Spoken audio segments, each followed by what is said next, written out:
Hello everyone, Luke here and welcome back to the channel. So today we're actually at Dill Castle. This thing was built in 1539 and it was built under Henry VIII. And something interesting about Henry VIII, he actually had a nickname called Copper Nose, and that's because originally the currency was made out of silver, but he was a fat greedy man and he decided to change the metal composition from silver to copper, which of course devalued the coin, and little bits of silver used to rub off this coin, predominantly on his nose, therefore he got the nickname Copper Nose. And of course, if we take a look at this, and if you're interested in a little bit of history, you're going to know that this was a cannon. And of course, under Henry VIII, these used to be made out of bronze, which was a very expensive material, and of course, coming back to the fact that he was a big greedy man, he decided to change these from bronze to iron.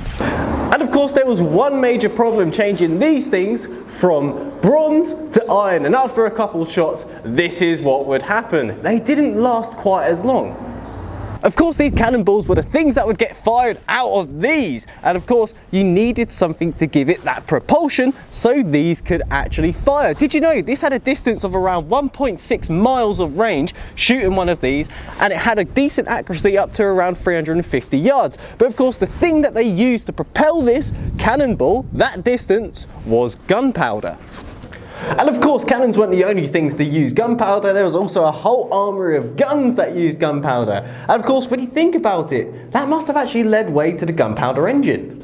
And there's no real evidence stating that as truth, absolute fact that it's real. It's more of an observation by me because I absolutely love the saying, look back to look forward. I use it in a lot of my projects.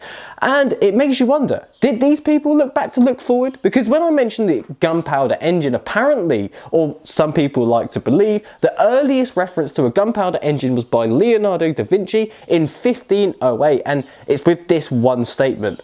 Lift weight using fire.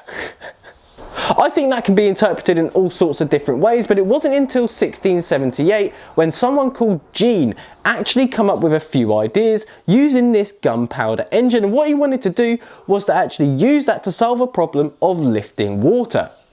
But something that I do think is kind of cool is the fact that how this has been researched, explored, and even Mythbusters did an episode on this trying to run a car engine. But of course there's a video out there, Busted, which I'll actually leave a link in the description for because I do think that's an awesome video on gunpowder engines.